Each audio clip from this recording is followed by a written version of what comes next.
Assalamualaikum warahmatullahi wabarakatuh. Bersama Om Son dalam pembahasan matematika ya. Kali ini saya bahas tentang masalah fungsi kuadrat dan persamaan kuadrat ya.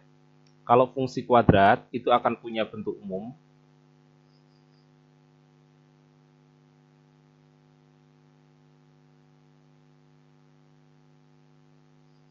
yaitu dalam bentuk umum fx sama dengan ax kuadrat plus bx ditambah c gitu ya.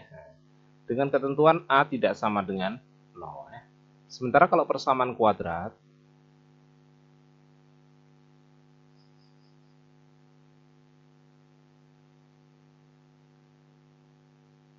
yaitu nanti akan berbentuk ax kuadrat plus bx plus c sama dengan 0. Dengan ketentuan a tidak sama dengan 0. Nah, nilai a, b, c ini adalah bilangan real. Nah, kemudian yang punya grafik di bidang XY itu adalah fungsi kuadrat ya gitu. Jadi kalau kita menentukan grafik fungsi kuadrat ya gitu. Nah, nanti akan ada dua kemungkinan. Pertama ketika A-nya positif. Yang kedua ketika A-nya negatif. Kalau A-nya positif nanti akan berupa parabola yang membuka ke atas. Kalau A-nya negatif akan berupa parabola yang membuka ke bawah ya gitu. Itu efek dari A ya. Kalau efek dari B apa ya gitu. Atau efek dari C dulu ya gitu. Kalau efek dari C itu nanti gini. Nah, ini ada tiga parabola. Ini garis mendatar sumbu X, garis tegak sumbu Y gitu ya. Nah, ini yang membedakan parabola ini motong sumbu Y positif, motong sumbu Y negatif. Kalau di sini di 0,0 ya motongnya. Nah, ketika motong sumbu Y positif, maka C-nya positif. Ketika motong sumbu Y tengah-tengah gitu ya, atau melalui 0,0, maka C-nya sama dengan 0. Ketika motong sumbu Y bagian bawah, maka C-nya kurang dari 0 gitu ya. Nah, kemudian kalau B ya gitu. B itu menentukan posisi parabola terhadap sumbu Y. Nah, gitu ya. Nah, gitu. Nah, kalau di kanan gimana? Apakah positif? Belum tentu ya gitu. Jadi kalau kita lihat bentuk parabola ini, andaikan dipegang di sini, tentunya lebih berat di kanan. Kalau berat di kanan, muternya ke kanan. Kalau muter ke kanan nanti akan berupa parabola yang membuka ke kanan gini gitu ya. Bentuk gini kan mirip tanda begini. Jadi nanti B-nya kurang dari 0 gitu. Nah, terus kemudian parabola yang kedua ya gitu. Ini kalau kita lihat, andaikan dipegang di sini ya, jadi sumbu Y ini anggap aja bagian pegangan atau dipaku di sini ya, jadi bisa diputar-putar ya gitu. Nah, kalau dipaku di sini berarti muter ke kiri ya gitu, karena berat di kiri, lebih banyak bagian yang di kiri. Nah, jadi nanti dia akhirnya akan menghadap ke sana itu ya. Bisa bayangin ya pemutarannya gitu. Nah, sekarang bentuk ini kan mirip tanda gini, jadi B-nya lebih dari 0. Oh, kalau di kanan kurang dari 0, kalau di kiri lebih dari 0. Belum tentu ya gitu. Ini saya ambil contoh yang posisinya agak di kanan ya gitu. Nah, ini gimana? Berarti kanan, berarti nanti putar aja ke kanan. Nah, sehingga kalau diputar kanan, nanti suatu saat akan menghadap ke sana. Gitu. Mirip tanda gini, jadi B-nya lebih dari 0. Nah, ini agak di kanan, ini juga agak di kanan, tapi beda ya, kasusnya ini kurang dari 0, ini lebih dari 0. Karena pengaruh parabola menghadap kemana itu juga ada ya gitu. Berikutnya lagi ya, kalau posisinya agak di kiri ya. Nah, gitu ya. Ini nanti akan putar ke kiri ya gitu. Sehingga nanti akan menghadap ke sana ya gitu. Ini mirip tanda gini, jadi B-nya kurang dari 0. Ada nggak yang sama dengan 0? Ada, yaitu kalau kasusnya seimbang.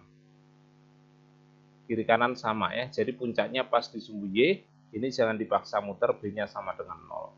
Baik buka ke atas atau ke bawah, kalau puncaknya ada di sumbu Y, maka nanti ini kategori B sama dengan 0 ya. Nah, kemudian sedikit saya bahas tentang persamaan kuadrat ya. Jadi kalau fungsi kuadrat itu ketika motong sumbu X, berarti kan Y-nya 0 gitu ya. Kalau fungsi kuadrat motong sumbu X berarti fx-nya 0 atau Y-nya 0, berarti akan jadi persamaan kuadrat itu kan.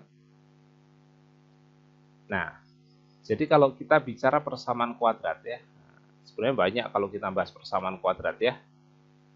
Nah, cuman di sini saya bahas bagian dasar aja, nanti silahkan cari video saya yang lainnya gitu. yang bahas lanjutan, apakah bahas diskriminan atau apa ya gitu. Nah, penyelesaian persamaan kuadrat secara umum akan ada 3 ya gitu. Walaupun saya punya 2 cara lagi, cara yang keempat dan kelima, tapi tidak saya bahas di sini ya. Ada sih video saya yang sudah saya bahas sampai 5 cara itu ya. Nah, yang 2 itu saya bikin sendiri. Cara pertama itu memfaktorkan.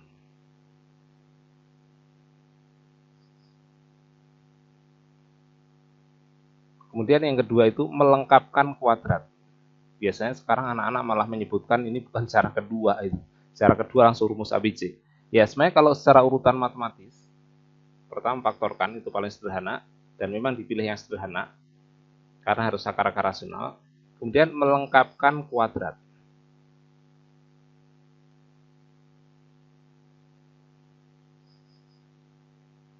Melengkapkan kuadrat sempurna ya, pokoknya ada kata-kata yang lebih lengkap lah kepanjangannya gitu. Baru yang ketiga rumus ABC.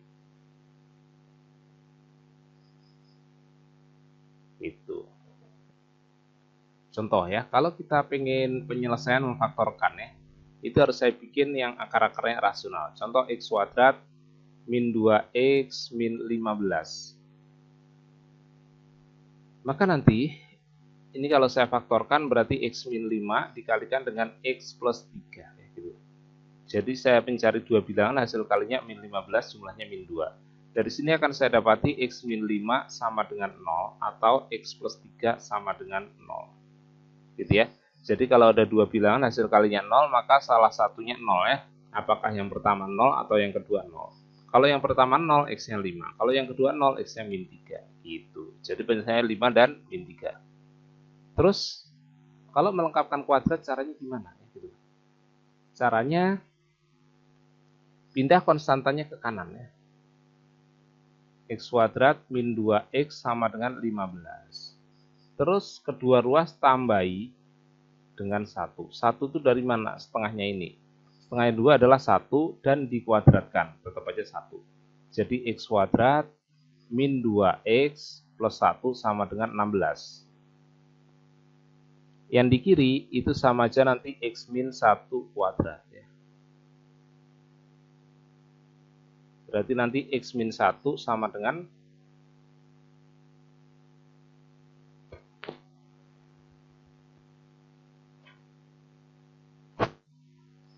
ini salah tulis ya, nulis min jadi sama dengan x min 1 sama dengan plus minus akar 16. Akar 16 sendiri adalah 4 ya, jadi ini plus minus 4. Jadi x sama dengan 1 plus minus 4. Maka bisa menjadi 1 plus 4 yaitu nanti 5. Atau 1 min 4 yaitu ketemunya min 3. Hasilnya sama aja ya gitu.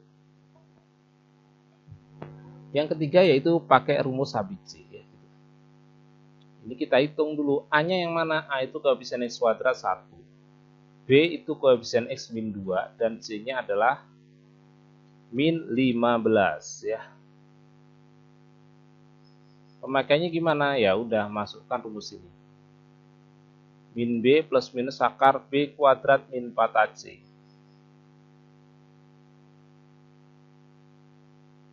Per 2A. Min B. Min dari min 2 itu adalah 2. Plus minus akar. B kuadrat. Min 2 kuadrat adalah 4. Dikurang 4. A-nya 1. Dan C-nya min 15. Per 2A. 2 kali A-nya 1. Ya, gitu. Jadi nanti X sama dengan 2 plus minus akar 4.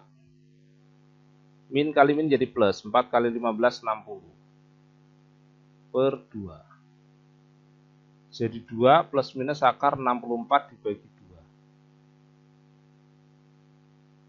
2. 2 plus minus 8 dibagi 2. Atau nanti kalau saya bagi 2 ke 2 suku berarti 1 plus minus 4. 1 plus minus 4 berarti menjadi 1 plus 4 yaitu 5.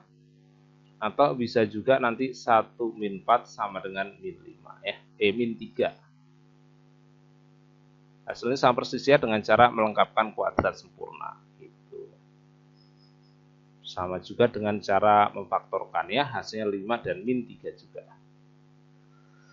Oke ya, demikian tadi pembahasan dari saya. Mudah-mudahan bisa dipahami. Sampai jumpa di video saya selanjutnya. Wassalamualaikum warahmatullahi wabarakatuh.